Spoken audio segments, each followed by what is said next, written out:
everyone, and welcome to Heart and Hand, the Rangers podcast. My name is David Edgar. As always, I am your host, and I'm delighted to wish you all a happy 2025. Let's hope from a Rangers point of view, it's a lot more fun than large parts of 2024 was. Though we got off to a very Rangers start with a thumping Old Firm victory on Thursday, followed up by a very disappointing 3-3 draw with Hibs. Joining me to discuss it today is my colleague from the David and Todd show over on Patreon, so that should give you some clue as to who it is.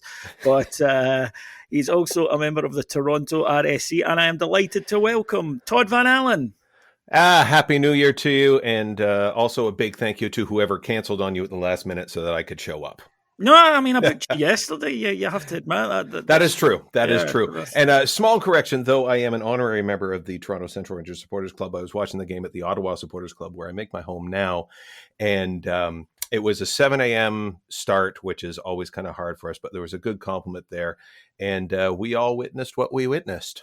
Yes, we did. And, coming off the back of the Old Firm victory, everybody was in a good mood. I do think, though, that you always, after, the next bad step, you get people saying, I knew, I said everybody was getting carried away. Nobody that I know was getting carried away. Everybody was well aware that one swallow doesn't make a summer and one victory doesn't make a winter after the Old Firm. But it was just nice because expectation was fairly low going into that match. And then the performance was quite easily the best win of the season. We haven't won Old Firm games in far too long. So I don't think anyone was fooled and thought, right, the corner has been completely turned. But an Old Firm victory is a match that will, cheer you up a great deal. And obviously, if we'd lost, it would have been the exact opposite. But we went into the match on Sunday away to Hibs, and for half an hour, Todd, were superb. I mean, genuinely brilliant, played some lovely stuff. Took a 2-goal lead thanks to a little star up front, more of whom later, Hamza Igamane. And you're thinking at that point, right, game's there. You've got the crucial second. Just keep it tight. Don't get dragged into the type of game Hibs want us to play. But that's exactly what we did. Fail to deal with a fairly regulation bit of defending, just a high ball into the box from a set piece. Suddenly the game's live. And from then on, from 31st minute when that went in to full time, this was a 50-50 game. Ended up being a draw when it really didn't need to be.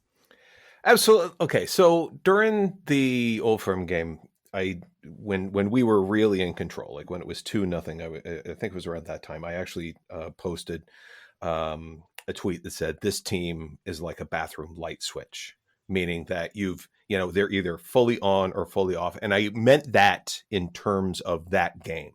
When they're stepping into a game, you don't know which one's going to show up. It's going to be, everyone kind of walked in to that Old Firm game the way kind of I walked into, and a whole bunch of my fellow Dutchmen walked into that Spain game until Van Persie did that header, and we were like, oh my God, this is actually going to happen.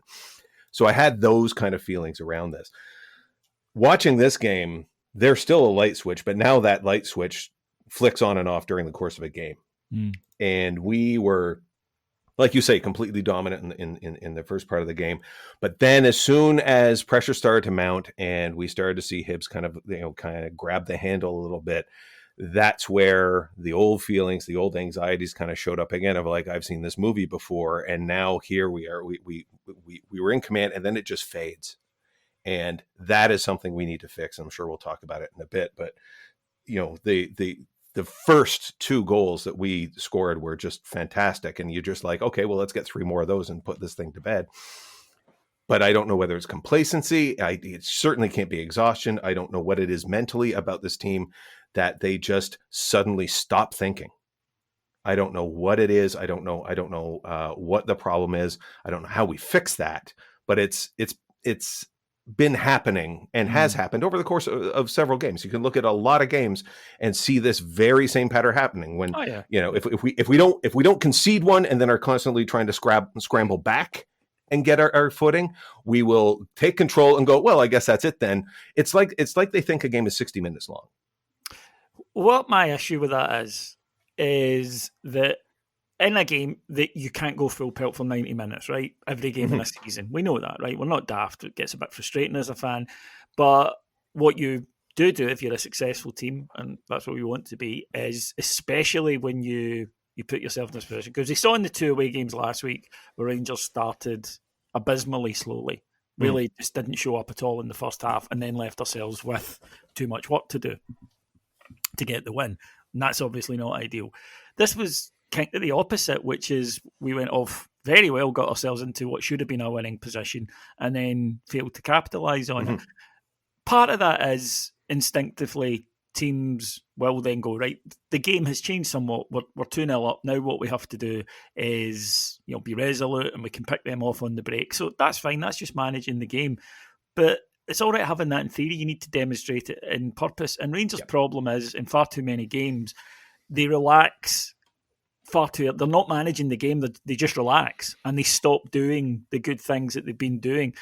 You can do that. You don't need to go at full pelt, especially not at 2-0, right? But what you then do is keep it tight, don't concede anything, no cheap free kicks round about our box because they're good in the air, they've got good delivery from set pieces, and you manage the game. And Rangers failed to do that yesterday.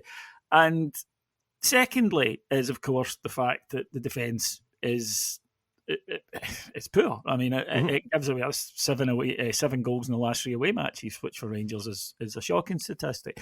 Now, the manager has pointed to injuries, and that's legit. However, it doesn't really feel particularly new in terms of our away form. Although, if you were to say that earlier in the season that away from home the problem was we weren't scoring any goals, that's also true. But now that we're scoring them, we're now chucking them in at the other end. And yesterday, I think, was a key point in that we have a team of players who we know can get up for big games. Right, quite often against, as we've seen in Europe, against teams that are probably far better, no probably about it, that are far better than the sides we will face in Scotland. But it's a different type of game domestically in Scotland.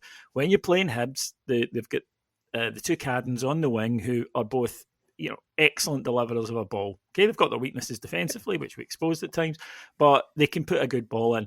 You've got to be alive to that. And unfortunately with this Rangers team is they just haven't been able to find a way to deal with that and to match the different style, because they match the intensity in European matches, but it's a different kind. It's a more technical game. Domestically, you're going to have to stand up and be physical and win out on the ball, and we didn't do that yesterday. We conceded 3 goals because of it. Well, 2 and 1 penalty, but which we'll come to. But is it a personnel thing? Is it just simply that, or is it an attitude thing? Is it a tactical thing? Is it a combination of all of those? It could be. One of the things I just thought of is perhaps it's confidence, and it's confidence in very specific situations. I mean, we all know as a support when we're watching this team, we are horrid at defending set pieces. We know it, right? We see it every single week. We are really bad at defending corners, free kicks around the box. We suck at it, right? So if we know it, that team knows it. And so I think they get into their heads quite a lot about it of oh my God, don't screw up. And the best thing you can do to screw up is think, don't screw up. It's hey, David, just a timidity into your... Exactly. Into your David, don't think of an elephant right now. Exactly. Right? So as soon as they get into these situations, they go, oh God, what am I going to do? It's well, defend.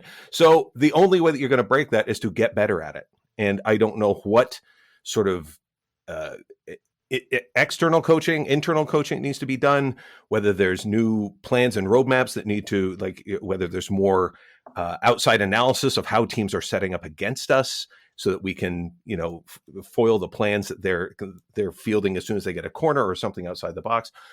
I don't know what it is, but that I think is key to this, is that they have zero confidence in being able to see a ball coming into the box and knowing what to do, who to mark, where to give space for the keeper, defending the keeper in some cases, just being able to it seems the basics of set piece defending kind of evaporate. And I think that's the key thing that we need to solve if this defense, and again, like you said, I completely agree with the argument that yes, it's a haphazard defense right now because of injuries. I get that. And we saw against Celtic, when we were playing them, that defense, as haphazard and put together as they were, stood up. Because it concentrated, exactly. And Liam Kelly said the same thing after the game yesterday. He didn't. If you haven't seen Liam Kelly's interview after the match, folks, I advise you to go and check it out. He doesn't sugarcoat it at all. And what he said is, he was asked, you've got the defence that wouldn't maybe normally play it, and he's like, no, we defended great the other day. So that's not an excuse. It doesn't, shouldn't work like that.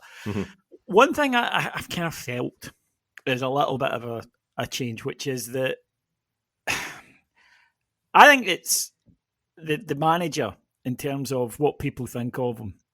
I don't think changes much, right? I don't think it goes up and down, but circumstances will always dictate it. And there is no doubt that an Old Firm victory has been very good for him. I mean, he desperately needed it. There would be a legitimate argument if we'd lost that game the other day, would he still be here? Then the pressure would be on. But it kind of hit me yesterday, almost like a kind of a moment of clarity, as people like me say, that it kind of came through. Look, I think it would need to be a very bad run for Rangers to part with the manager this year. I don't think that the board want to do that. I don't think they want to make a change mid-season again. Right. Now, that doesn't mean, by the way, that I'm saying that I think he's absolutely set to be here forever. I don't mean that. I just mean that unless things get really, really bad, they won't move. And I don't think it will get really, really bad because this team, as we've seen, can pull out results every so often, big results. At home, it tends to win matches as well. We are going to finish second. There's just no doubt about that now, right? Aberdeen have imploded. I don't think anyone realistically thought they would. The only people who didn't were Aberdeen supporters. Yeah, I mean the rate of their implosion has come as a surprise. But I think Rangers will go on through the rest of the season pretty much like this, right? That we will win most of our games, struggle away from home. Hopefully we'll see an improvement there. But at the moment, we can only go on what we've been watching. And that'll suggest, but some big results, some big performances here and there that will keep. You'll get to the end of the season with this sort of vague, some people, of course, have made their mind up totally. Some people have got this vague feeling of, well, I just don't think he's the right guy. And others are like, no, you need to keep backing him. You need to keep backing him. But I think that's sort of where we are. So I think realistically, there's not going to be a massive and significant change unless we do some good business in the window and unless we start to see these improvements. But I think that kind of hit me yesterday. Now, I've already spoken about it. I don't think long-term Clement is the right guy for us. And regardless of what happened this season, I would be making a change in the summer. I kind of, thanks for your service, but, we're going to go in a different direction way. Not, right. And regardless of how the rest of the season goes. What I wouldn't want us to do, because I think there's so many parallels with this and Eric Ten Hag at Man United, that ability of overall, you kind of just, this isn't working, right? But there were enough things where you could say, oh, well, actually, and then, of course, he got that FA Cup one, so they ended up keeping him. I think we should learn from that situation and say, here is a manager who's just not a terrible manager, right, or anything close to that. He's not, like Beale and just completely at his depth. But he doesn't seem to be maybe right to win us what we need to, right, to get. And domestically is a case in point about the way we need to set up in these matches. So that's sort of where I am at the moment. What are your thoughts? So when you and I were chatting online the other day, and you said, I believe what it was that you said was, I don't think Clement just isn't going to cut it, I think were your words. And I was about to weary out my thumbs with a reply to you. And that's when you said, hey, do you want to come on the pod? And I was like, great, I don't need to type now. So to the trolls out there, start your commentary in the comment section. They'll have started it as soon as they heard your accent. Exactly. Ditch the yank. That is that's my gamer name, by the way. Yes. Rangers are one of the most difficult teams to manage out there in the world. And the reason is that you have to be able to manage three types of games. You need to be able to manage European games, which are hard enough. You need to be able to manage Celtic, which is a level on its own, and then the rest of the hammer throwers in the SPFL. Yeah. So those are the key three. The different types of challenges that you face, yes. Absolutely. And no other manager really needs to do that. Those are the three that you need to be able to win consistently in order to declare yourself a victorious and an effective manager at Rangers, right? So for the longest while, Clement first of all, his European record is great. You know, we've had a run of really, like, between Gerrard and him, we've had good runs in Europe, and that is to be commended, right? And it does not surprise me. A manager of his caliber doesn't understand that, and I'm sure that he is able to kind of pick a team that's around that. The problem that manager has is that he has to. You can't just build a team that supports only one of those legs of this three-legged stool that you're trying to prop up. So he's got that. He didn't have Celtic for the longest time, and I'm going to give him the cup final, right? I'm going to say he's out of the past two Old Firm matches, he's won 1.75 because that was excruciatingly unlucky in terms of refereeing decisions, in terms of having to go to pens. I will give him that one. It's like, as far as I'm concerned, he can morally put that in the win column. Solidly, he put the most recent one in. 3-0 win at home. You're always going to take that. So good. He has ticked that box. So he's figured that out, I would say. I would say over the last two matches, it does look as though he has finally kind of come to terms with what needs done in these games. Still too early to definitively say, but definitely in the last two matches against Celtic, you can see an improvement. That's fair. He's trending upward. Yeah. On that. If we're looking at KPIs, that's one that's we can go. Yeah. Agreed. Now we have the problem of every other damn game that we play. And this is going to be hard for any manager that's going to come in external of Scotland to be able to get their head around, because they will vary from, 10 men behind the ball and then countering. There will be, thuggery and wallet stealing in the midfield, whatever it is that, whatever game plan there is. It's a hard adjustment for any manager to come in. So the question is, how much time do we give a manager to be able to sort those things out, right? He came in with almost the instant pedigree of the European Cup ties.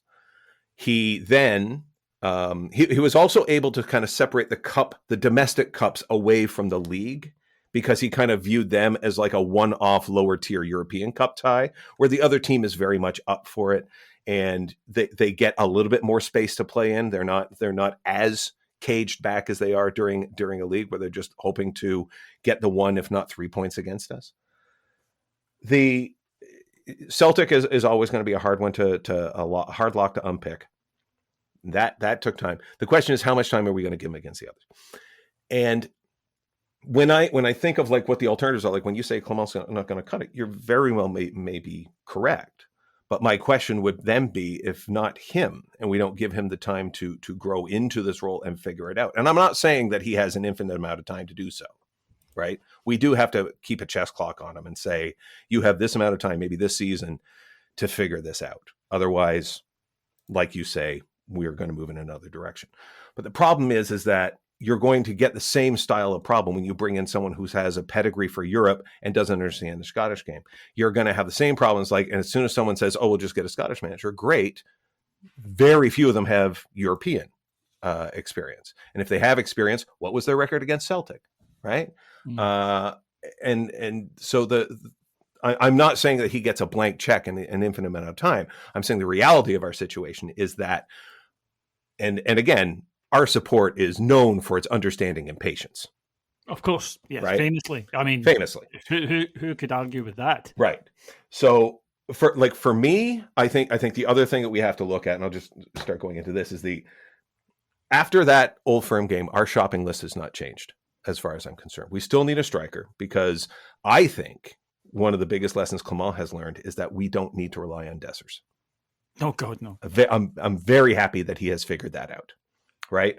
I posted to a friend of mine when he was talking about the subs, I was like, Dessers was just coming on like we would sub on SIBO. Right. It was really I was like, yeah, it was more to, the subs in the Old Firm game at the end were more to get a cheer for the players. Exactly. Yeah, it was a moment of acknowledgement rather than to put anybody on. Yeah. So I like what our front three are doing right now. We need someone else that's going to be able to come in an Igamane style that's able to marshal the front force and compete for space, right? Competition is always great.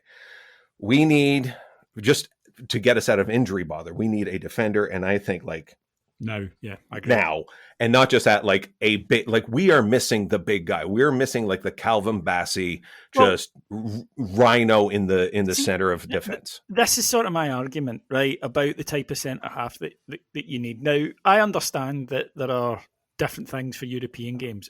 I just wonder sometimes if our signing policy over the last few years has been too geared to European games. Huh.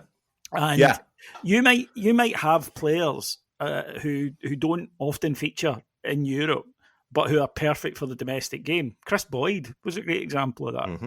Chris Boyd rarely, if ever, started for Rangers in big European games because we needed a different type of player, but he would start in domestic matches. And there's nothing wrong with having that. And I do think we need a centre-half who says, do you know what, I'm going, I mentioned that before, but, almost a Niko Katic type who, and I'm not saying that Niko Katic was a perfect defender, but within the different types of defenders you have somebody who goes, do you know what, see if there's a big striker here and they're going to launch the ball at, I'm on him because I love that. I'm going to head this thing away all day long. And that's what he's in the team to do. Mm-hmm. Now, you don't play him in Europe because he'll be exposed. But it's just different things, and I don't think we've got enough of that. And I think unless you are good enough to impose the style you want to play on the opposition, and domestically away from home we have not been, then you have to look at saying, right, well, first of all, we need to combat the thing, staunch the bleeding. Rangers concede too many goals, and it's similar goals. And it's goals that teams know that they can stay in games against us in their home patches, because although that we may well score goals, as you mentioned, we've got good forward players currently that are doing well and creating and scoring. The other aspect of this is squad depth. And this is something that, as I say, after the game last night, I had people after the game on Thursday, I had people come saying, you happy with the manager now? Well, I'm happy with him today, yes, obviously. And I think, I've criticised him a lot on here. I just want to say that I thought he got everything right against Celtic. But then last night, I had people coming into me and saying, well, does this not just prove he needs to go? And the people who are kind of pro him were like, no, he's not able to rotate the squad, and that means that players are looking tired and playing. And all of that is true, except it's now been our away record is 4 wins at the last 15. So this is not last month as they got tired. This is a long-term issue. And you're absolutely right that the next step is prove that you can win these matches, because, at home, we're absolutely fine. 28 points at 30 domestically at home. It's not an issue. Okay, not always a great performance, it's fair to say, but we pick up the results, so that's fine. The next step is you need to be, because you can't get anywhere with that away record. That away record will get you the sack at Rangers. Yeah. That's what it did for Gio, incidentally. It was his away record that got him the sack, and because there was no signs of it improving under him, and that's what eventually led to him going out the door. Let's move on to something a bit more positive, and that is the form of Hamza Igamane. Who I think it's fair to say right from the start has impressed, okay? Because, he came into the squad, his debut was against Celtic when we got trounced, and the first thing he did was take the ball on, keep it, which was something that we were unable to do the rest of the game, turn and a nice bit of movement, and then he played against Dundee United and the same thing. Obviously now he's getting better, and the thing is, you can see it game after game now. You can actually see something else to his game constantly. And this is one that Coppin and the manager get a lot of praise for, in my opinion, because, they've brought in a guy who kind of out of nowhere for not a lot of money, and clearly there's a very special talent here. I felt kind of even more angry yesterday, Todd, after that game, because we should have led off today, and all anybody should be talking about was with this kid who's banging them in Europe, banging them in domestically, right? Perfect hat trick, 3 terrific finishes. First one has to take it. First time for his movement for that first goal is terrific. He watches the way the defence and the midfield move, and as the defence takes a step back, he took a step forward. And when the defence took a step forward, he took a step back, and that meant he was right between the lines, and he gets the goal. Second one, same thing, brilliant movement to get the space, then a terrific header because he's got to generate all the power himself and keep it on target. Third one, liveliest guy in the box, movement to the near post, finish with the other foot. This was exceptional, and it's a bloody disgrace. And the rest of his teammates should feel guilty that we're talking about other things rather than just how bloody good this kid is. Yeah. The team let him down. Yeah. They completely let him down. There should be, quite rightly, as you say, a moment of celebration for him. Take the ball home, put it on the mantle, the whole bit. But it's tainted. It's tainted now because of Through no fault it has. Right. It's sloppy set pieces. And by the way, he still tried until the very end to try and pull us out of it. Yeah, again, on his own, that last one. On his own. And I'm also going to hold Danilo over this one, because when you watch him, he's just jogging through the center. He should have been booking it, just ravaging down there. So at least, if he could send it towards the keeper, if the keeper comes out, then at least he's got something, or even, do a cheeky cross in between the two defenders as they're flanking him, something, right? But he did it on his own. He had the fire in his belly that entire game from beginning to end. Man of the match, absolutely no question. But I want to go back to his first goal, like you say, when you see sort of the positional sense of him. Yes, he's doing kind of all this running and jogging for position. When that ball is released from Hadji and coming in to the box, when you take the freeze frame at the moment that the ball leaves Hadji's foot, he's in tons of space. Relatively speaking, inside the box, he's got a ton of space. Even though there's tons of defenders there, he's lost all of them completely. It was like watching Holland in 1976. Like, it was just like amazing space created, and it made it look so easy. Right? He's such a special talent right now, and he's brimming with confidence. I just love watching him. I love seeing. What he's also dragging a lot of other players into the game. I think we're seeing Hadji play exceptionally well. We're seeing Yilmaz even coming in and playing a stronger supporting role. Well, yeah, Yilmaz has been weird. Yilmaz played very well against Tottenham and very well against Celtic, but I think he's been bloody rotten the rest of the time. And there was a whole bunch of other players that we watched Cherney as well. There was a running count at the club of like who was missing passes, right? Raskin as well was coughing up the ball nonstop during this game. And Cherney was doing sort of the same thing. He would catch the ball and then lose it under pressure, right? Cherney does look like he's a guy you would take it if you had any other option. You would take it at the side at the moment, but we just can't, because even when he's not playing well, he does something. He makes something happen generally at least once a game. He's a 50-50 player, and that 50% of the time, yes, he's going to do something horrible. He's going to cough up the ball or send it out or whatever, but then he'll deliver those crosses that give us not just opportunities but goals. So like there was a lot of players that I think that he sort of like, when you look at as well, Bayrami as well, that they have a partnership that's getting along really well. Like that front three between Hadji, Bayrami, and Igamane, I think is really clicking well. And it's apparent just from what we're seeing in the previous two games. But the support staff needs to be there. What made the Celtic game really work is that every player was on. Not one player played a foot wrong. Raskin was perfect in the role of captain. I kind of like where he's going with this. I'll say that if Tavernier remains injured or unavailable or not playable, I'm kind of okay with this right now. We'll see what happens in the future, but hope springs eternal. But yeah, like this, you were absolutely right. This was a game that we should have been celebrating. We should have been, champagne corks, the whole bit. And now we're just going, so now what? Dundee on Thursday or whatever. Well, so that is the thing, right? But the thing about this Rangers team, and I was speaking to some friends last night, and I said, the thing about this Rangers team is it genuinely would not be a shock if we didn't beat Dundee and did beat Manchester United away. And you're right. That is just insane when you think about what you're saying there. That's the thing about this side at the moment. The only thing they're consistent in is their inconsistency in levels of performance. You could argue, I suppose, they are consistent because it's good results in Europe, fine at home, bad away. But this is, I think, the challenge. And people have said to me I'm too harsh on the manager, or I've made my mind up already and I won't change it. And I honestly don't think that's the case. But what my major point is about Clement is, well, here's a long-going issue. If you can't fix that, then you can't fix that, and Mm-hmm. we need to try someone who can. That's my take on it. Always has been. Doesn't mean that if Rangers win every game from now at the end of the season that I'll still turn and go, no, we need to sack him. I'm not an idiot. As circumstances change, so does my opinion. But right now, I'm just looking at these away results, and they are not good enough for Rangers. No. And that goes back to my point. It's like that's the third aspect of this management position that he needs to solve. Right. Yeah. And it's really it's a half point, but it's a very big half point of the domestic season. It's two halves, it's home and it's away.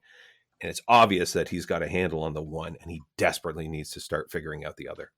And I don't know what he's thinking that he needs to do. I don't know what the plan would be. I think there is a need for a shopping list because he is. I'm going to cut him some slack on the players that he has available. Again, if I wonder how the game, the Old Firm game would have gone if we were at Celtic Park, and I wonder sort of like what I would have hoped that the same team would have shown up and everyone would have done exactly what they did. That's the heart level, the strength level that's that another challenge that. To take over is going to Parkhead and getting something because that's been too long as well. So there are all these things that need to be there. And as I say, I mentioned earlier, whether I think it's right or not, it's something I think the board are going to do. I think they're going, and I don't see it getting to a position where it gets so bad that because there will always be these little upturns. But I think it's kind of like, I keep going back to it because it was a listener who said it to me about Ten Hag, and when I looked, I thought that's such a perfect comparison because overall it's a downward progression on a chart, but there are enough little upticks to keep you on a week-to-week basis. Only when you look at the long-term thing, and that's what I think Rangers will need to do in the summer. But it does give them 6 months to turn that about, I suppose. But you really need. I mean, the away form cannot continue like this, right? Every game being, as I say, us going into this match against Dundee and wondering what kind of Rangers team we're going to get. And even if they do play really well, going, well, will we keep this going for the full 90? That kind of thing, that can't happen. There needs to be far more consistency within matches and consistency across the board, better game management, and just, an acceptance of, look, this is what these teams are going to do. It ain't rocket science, but unless you stand up to it, it can be effective. You've got to take them and say, no, this is not going to be a productive avenue for you. Because if you do that, they don't have anything else. But we saw it against Motherwell, we saw it against Mirren, and we saw it again yesterday. We are shooting ourselves in the foot and we're allowing sides into matches and at times, to be the better side. And there was yesterday, that's the case. One last thing, the Hibs penalty seems to have split opinion.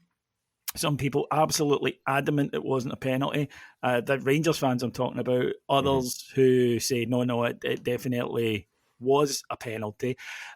Incidentally, in terms of the decision, we'll talk about the decision, but in terms of VAR, then the fact that it has split tells you that VAR shouldn't have got involved because people had seen plenty of replays and were still coming to different opinions.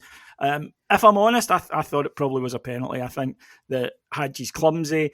What he does, what the Hibs player does, is just slow down, let Hadji bump him, and then goes down fairly easy.